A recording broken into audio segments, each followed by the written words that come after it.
поручал сделать маленькую пекарню. Как когда-то в мое время было.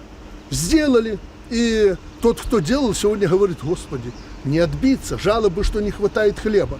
С Могилева едут, с Витебска едут, с Орши едут, как будто там нет хлебозаводов. Едут сюда, чтобы купить этот хлеб. Потому что он свежий.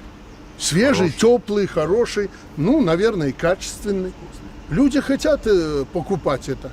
Ну, тоже намек нам.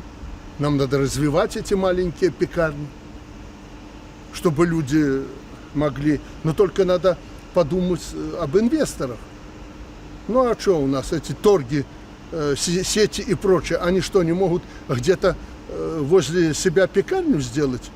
Понатыкать по всей стране этих пекарен, чтобы они производили нужное количество свежего хлеба. Так у них же, наверное, в этих Здесь в больших их здании магазинах. сделано, вот здесь, в Евроторге. Поэтому, понимаешь, вот зацепили проблему и сразу упираемся в перспективу, которые очень важны, эти перспективы для нашей страны. Мы должны развивать здесь.